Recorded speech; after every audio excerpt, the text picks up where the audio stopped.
இந்தியாவினுடைய விடுதலைக்காக சமூக விடுதலை, பொருளாதார விடுதலை மற்றும் பல்வேறு விதமான சமூக முன்னேற்றத்துக்கு இந்தியா முழுமைக்கும் பல்வேறு தலைவர்கள், சமூக ஆர்வலர்கள் தங்களுடைய வாழ்நாளை முழுமையாக அர்ப்பணித்திருக்கிறார்கள். இந்தியாவினுடைய சுதந்திரம் ஏறக்குறைய 200 ஆண்டு கால போராட்டத்தினுடைய நிறைவாக கிடைக்கப்பட்டது. கன்னியாகுமரி முதல் காஷ்மீர் வரையிலும் சாதி, மதம், மொழி, இனம் கடந்து அந்நிய ஆதிக்கத்திலிருந்து இந்தியா சுதந்திரம் பெற வேண்டும், விடுதலை பெற வேண்டும் என்ற ஒரே நோக்கத்தோடு தங்களுடைய வாழ்நாளை அர்ப்பணித்தவர்கள் எண்ணற்றோர் உண்டு.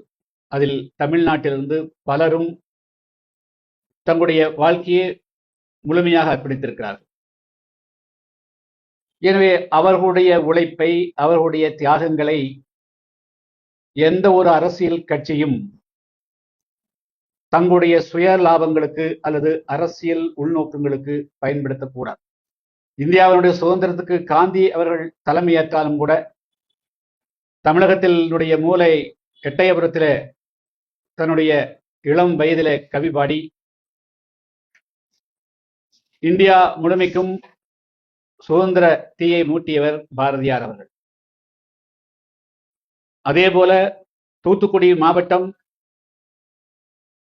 ஓட்டப்பிடாரம் அருகே உள்ள ஒரு குக்கிராமத்திலே பிறந்து வழக்கறிஞர் பட்டம் பெற்று அந்த தொழிலில் கூட துறந்துவிட்டு ஆங்கிலேயருக்கு எதிராக சவாலாக சுதேசி கப்பலை இயக்கி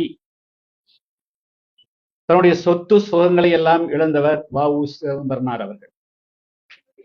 அது மட்டுமல்ல, கோவை சிறையிலே செக்கெடுத்த செம்மல் என்ற தியாகத்திற்கு பெருமைக்கு உரியவர். அதுபோன்று பலரும் தமிழகத்திலே இருந்து இந்திய சுதந்திரத்திற்காக குரல் கொடுத்திருக்கிறார்கள். அவர்களை அவர்களுடைய பிறந்த நாட்களில், அவருடைய நினைவு நாட்களில் அரசு விழாக்களாக கொண்டாடி கௌரவிப்பது என்பது எந்த விதத்திலேயும் தவறு இல்லை. அதே போல பலரும் அந்த தியாக பட்டியலிலே வருகிறார். அழகு முத்துக்கோன் வருகிறார், முத்துராமலிங்க தேவர் வருகிறார், தியாகி சுந்தரலிங்கம் வருகிறார், இமானுவேல் வருகிறார், அதே போல தீரன் சின்னமலை வருகிறார். இது போன்று எண்ணற்றோரும் வருகிறார். ஆனால் எந்த ஒரு அரசியல் கட்சியும் தேர்தல் நேரத்திலே அவர்களுடைய பெயரை பயன்படுத்தி அரசியல் ஆதாயம் தேடுவதற்கு முயற்சி செய்யக்கூடாது. தேர்தல் விதிகளின்படியே சாதி மத உணர்வுகளை தூண்டக்கூடிய வகையில் எந்த ஒரு அரசியல் கட்சியும் செயல்படக்கூடாது என்பது விதி. அஇஅதிமுகவை பொறுத்த மட்டிலும் 1972ஆம் ஆண்டு புரட்சித் தலைவர் எம்ஜிஆர் அவர்களால் இந்த இயக்கம் உருவாக்கப்பட்டது. அதற்கு முன்பு ஏறக்குறைய 30 ஆண்டு காலம் அவர் திரைத்துறையில் சாதி ஒழிப்புக்கு எதிராக, மத வேறுபாடுகளுக்கு எதிராக, அதே போல பொருளாதார ஏற்றத்தாழ்வுகளுக்கு எதிராக குரல் கொடுத்து ஏழை எளிய மக்களை தன் வசப்படுத்தி தன்னை எந்த ஜாதியோடு அல்லது மதத்தோடும் மொழியோடும் யாரோடும் தன்னை அடையாளப்படுத்திக் கொள்ளாமல் அனைவருக்குமான தலைவராக அவர் உயர்ந்ததோடு அந்த கட்சியையும் அப்படித்தான் வழிநடத்தி சென்றார். அந்த இயக்கம் எம்ஜிஆர் அவர்களுடைய மறைவுக்கு பிறகு அதுல பலரும் அதை தலைவர் ஜானகி அவர்கள் வந்தார்கள், ஜெயலலிதா அவர்கள் வந்தார்கள். ஜெயலலிதா அவர்கள் 1991 முதல் 96 வரையிலும் முதலமைச்சராக இருந்த நேரத்தில் தான் அவர் ஒருதலை பட்சமாக ஒரு குறிப்பிட்ட சமுதாயத்தோடு தன்னை அடையாளப்படுத்திக் கொண்டு ஏழை எளிய மக்களுக்கு, குறிப்பாக பட்டியலமைப்பிற்குரிய மக்களுக்கு எதிராக செயல்பட்டு 95ஆம் ஆண்டு கொடியங்குளம் சம்பவம் நடந்து அது சர்வதேச அளவிலான பிரச்சனையாக மாறியது. அவர் அந்த பிரச்சனைக்கு அந்த மக்களை காயப்படுத்தி விட்டோம், அவர்களுக்கு பாதிப்பை உருவாக்கி விட்டோம் என்ற அடிப்படையில் தான் அவர் அதே ஆண்டு மிகப்பெரிய அளவுக்கு தென் தமிழகத்திலே அதனுடைய விளைவாக ஏற்பட்ட கோபத்தை தணிப்பதற்காக 1995 நவம்பர் மாதம் சட்டமன்றத்தில் விருதுநகரை மையமாக வைத்து சுந்தரலிங்கம் போக்குவரத்து கழகம் இயக்கப்படும் என்று அறிவித்தார். ஆனால் சுந்தரலிங்கம் அவர் தேவேந்திர வேளாளர் சமுதாயத்தை சார்ந்தவர். அந்த காலகட்டத்தில் தமிழ்நாட்டில் பெரும்பாலான மாவட்டங்களுக்கு அது சுதந்திர போராட்ட தியாகிகளோ அல்லது தமிழ்நாட்டுக்கு பாடுபட்டவர்களோ அல்லது வேறு ஏதாவது விதத்தில் இந்த தொடர்பு இருக்கக்கூடியவர்களுடைய பெயர்கள் மாவட்டங்களுக்கும் சூட்டப்பட்டது, போக்குவரத்து கழகங்களுக்கும் சூட்டப்பட்டு இருந்தது. ஆனால் சுந்தரலிங்கத்தினுடைய பெயர் வைத்த உடனேயே அந்த பெயர் வைக்கக்கூடாது என்று தமிழ்நாட்டில் மிகப்பெரிய அளவிற்கு தென் தமிழகத்தில் பிரச்சனை ஏற்பட்டு அதுக்கு பிறகு நடைபெற்ற அனைத்து கட்சி கூட்டத்தில் இனிமேல் தமிழகத்தில் மாவட்டங்களுக்கும் எந்த சமுதாயத்தினுடைய சாதியினுடைய தலைவரும் வைப்பதில்லை, போக்குவரத்து கழகங்களுக்கும் பெயர் வைப்பதில்லை, கட்டடங்களுக்கும் பெயர் சூட்டுவதில்லை, சிலைகளும் அனைத்து சிலைகளும் தமிழ்நாட்டுக்குரிய அனைத்து சிலைகளும் அகற்றப்பட்டு அவைகள் அருங்காட்சியகத்தில் வைக்கப்படும் என்று அனைத்து கட்சி கூட்டத்திலே முடிவெடுக்கப்பட்டது. இதுதான் கடந்த 96-7க்கு பிறகு கல பிரச்சனை ஏற்பட்டு 97க்கு பிறகு ஏறக்குரிய இந்த 18 ஆண்டு 20 ஆண்டு காலமாக இருக்கக்கூடிய நடைமுறை. இப்பொழுது 2026 சட்டமன்ற தேர்தல் வரவிருக்கிறது. ஆளுங்கட்சியை எதிர்த்து பேசுவதற்கு எவ்வளவோ பிரச்சனைகள் இருக்கிறது. அவர்கள் 505 வாக்குறுதிகள் கொடுத்தார்கள். அதில் எது நிறைவேற்றப்பட்டது நிறைவேற்றப்படவில்லை என்று பேசுவதற்கு எதிர்கட்சிக்கு நிறைய ஸ்பேஸ் இருக்கிறது. அதையெல்லாம் விட்டுவிட்டு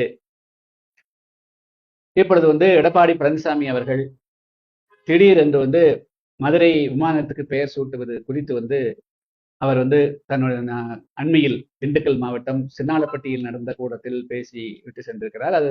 அதே போல அதை குறித்து மீண்டும் நேற்றைய தினம் உள்துறை அமைச்சரிடத்திலும் பேசியதாக தெரிகிறது.